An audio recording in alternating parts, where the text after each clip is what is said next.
When I started working the night shift, everyone warned me it would be quiet. But nobody warned me about the customer, the one who came in every night at exactly 2:13 a.m. The first time I saw him, I thought he was just an old man who couldn't sleep. He walked through the door wearing a dark coat, picked up one item, paid, and disappeared into the night. But then he came back, again and again, always at the exact same time. One night he bought water, the next night matches, then food, then a candle, almost like he was collecting supplies for something. After 2 weeks, I finally asked my coworker about him. I said, "Who is that old man who comes in every night?" She looked at me like I had said something impossible. Then she said something that made my stomach drop. "You haven't had a customer after midnight since you started here." We checked the security cameras. I watched myself standing behind the counter. I watched myself scan his items. I watched myself take his money. But the old man wasn't there. I was serving nobody. I thought it was some kind of mistake. So I searched through older recordings. Months back. Years back. Every night at 2:13 a.m., the same old man appeared. Never aging. Never changing. Always buying one thing. Then I found the oldest recording. Before the store was even built. It was just an empty street. No buildings. No people. But standing under a streetlight was him, waiting. The next night, I didn't run. I waited. At exactly 2:13 a.m., the door opened. The old man walked inside. But this time, he didn't pick anything up. He just looked at me and smiled, then whispered, "I finally have everything I need." The next morning, my coworker opened the store. I was gone. The only thing left was my name badge on the counter. When they checked the cameras, they saw the old man leaving at 2:13 a.m. But this time, he wasn't alone. I was walking beside him.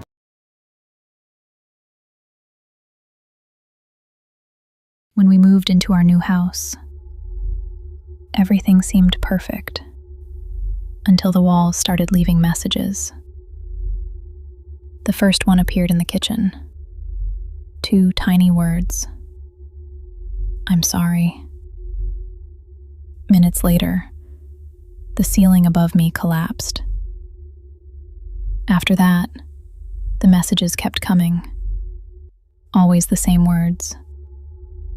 "I'm sorry." And something bad always happened after. We thought the house was warning us, protecting us. Every time we listened, we survived. Then one night, I found a different message, written across my bedroom wall. I tried to stop it. That's when I understood. The house wasn't causing these things. The house was afraid too. Suddenly, messages appeared everywhere. The walls, the doors, the floors, all saying the same thing. "Please forgive me." I ran for the front door, but it wouldn't open. Then one final message appeared. It found you. The next morning, the house was completely silent. Everyone inside had disappeared, except for one final message. I'm sorry. I couldn't save them.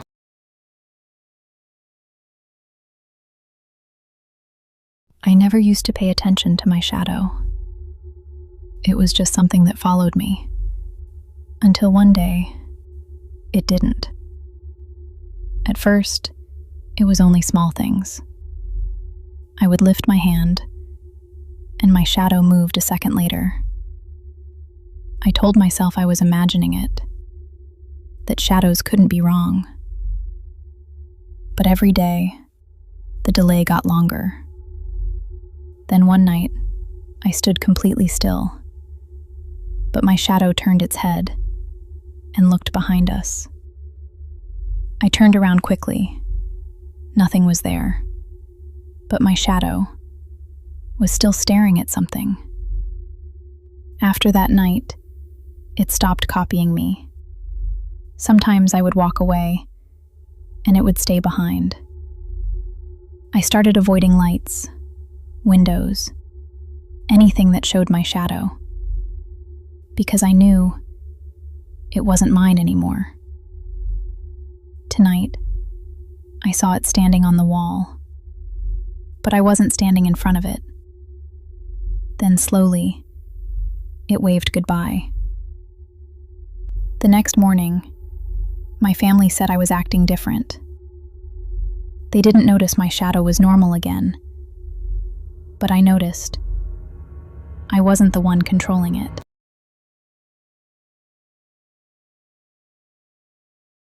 Every year, my family took a photo on my birthday. Same room, same tradition, since I was little. But on my 10th birthday, I noticed something strange. There was another girl in the photo, standing behind me. I asked my parents who she was. They laughed and said I must have invited a friend. But nobody remembered her name. I checked the older photos. My 7th birthday, my 5th, even my 1st. She was in all of them. The strangest part was, she wasn't always the same age. Every year I grew older, so did she. I started hiding from the camera, skipping birthdays, avoiding pictures. But somehow, she kept appearing.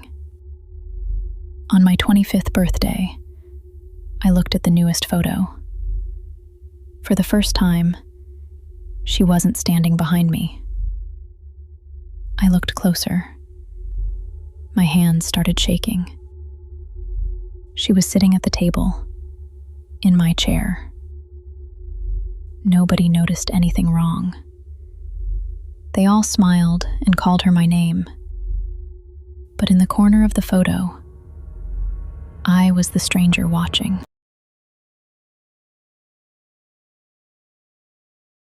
I used to take the last train home every night. Same seat, same journey.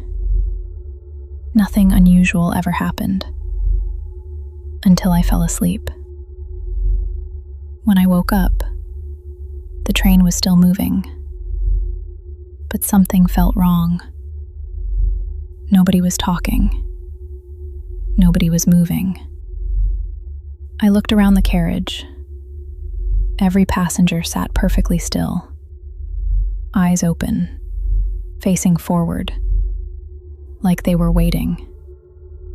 I checked my phone. No signal, no messages. Then the announcement started. Next stop arriving soon. I looked out the window, but the station was empty.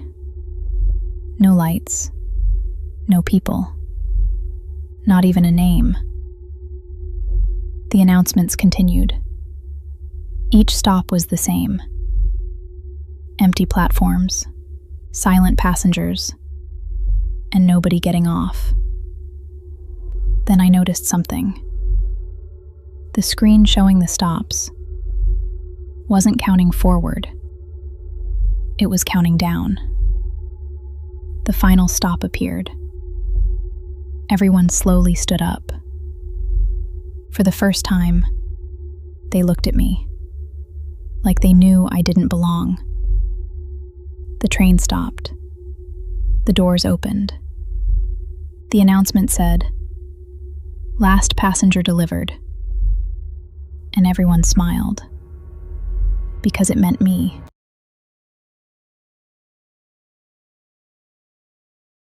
When I was cleaning out the spare room, I found something strange. An old pet bed, with a name written on it, a name I didn't recognize. I asked my family about it, but nobody remembered buying it. Nobody remembered ever having a pet. I thought it was just something left behind, until I opened my phone and found hundreds of photos that I had never seen before. They were pictures of us, my family, our house, and in every single one, there was a dog beside us. Birthday photos, holidays, Christmas mornings, years of memories with a pet none of us remembered. Then I noticed something worse. In the newest photos, the dog looked scared, like it knew something was coming. The final picture was taken yesterday, inside our house, while we were asleep. But the dog wasn't looking at the camera. It was looking behind it. That night, I heard scratching at my bedroom door. Then a quiet sound. A dog whining. I opened the door, and the pet bed was gone. But sitting in its place was another bed, with my name on it.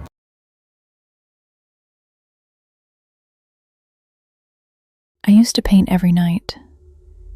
It helped me relax, until one painting started changing by itself. It was just an unfinished portrait, a face with no details. I left it alone and forgot about it. A week later, I noticed something strange. The portrait had changed. Someone had added eyes. I lived alone.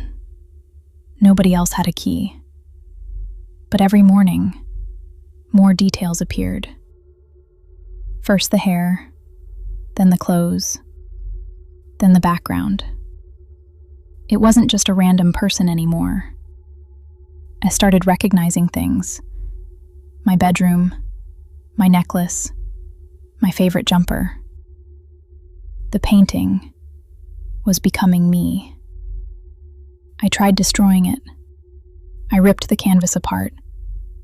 But the next morning, it was back.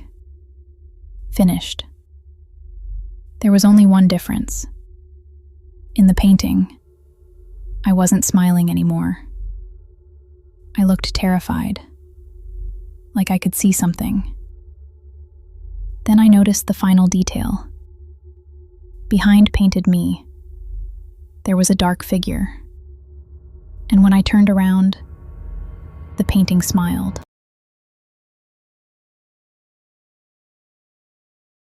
I never liked having my photo taken. I don't know why. Something about seeing myself afterwards always felt wrong. Then one day, I finally noticed it. Every photo of me had the same problem. I wasn't looking at the camera. I knew I smiled for the picture. I knew I looked straight ahead. But the person in the photo was always looking somewhere else. At first, it was only slightly. My eyes looking to the side, like something beside me had my attention. But the newer photos got worse. My face looked scared. My smile disappeared. Like the version of me inside the pictures knew something I didn't. I started checking old photos.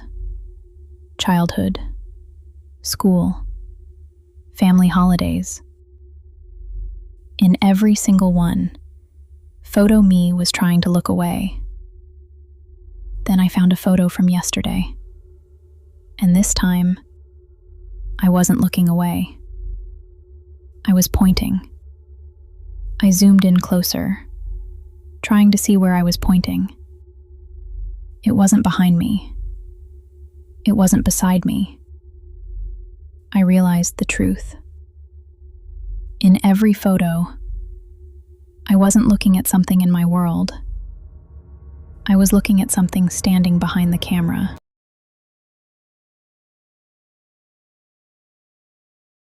I knew every room in my house, every corner, every door. So I noticed immediately when a new one appeared. It was at the end of the hallway, a plain white door.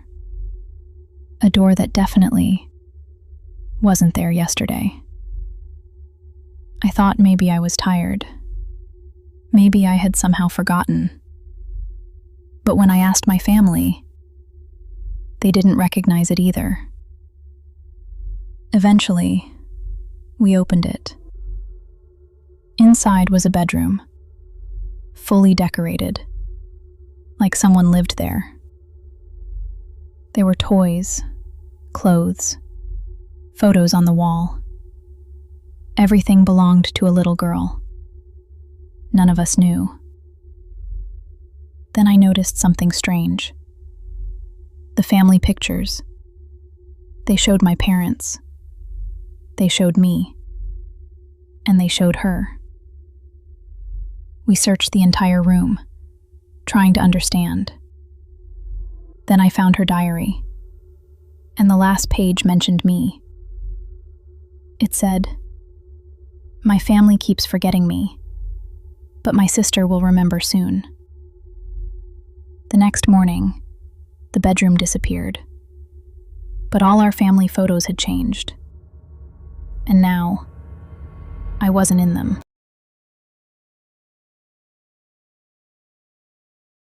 I always used voice notes instead of texting. It felt quicker, more personal, until my phone started recording them without me. The first one appeared at midnight, a 10-second recording. I thought I must have pressed it by accident, until I listened. At first, it was just silence. Then I heard breathing. But it wasn't close to the phone. It sounded far away. Every night, a new recording appeared, a little bit longer. And every night, the breathing got closer. I checked my room, my windows, my doors. Nothing was there. But the recordings continued.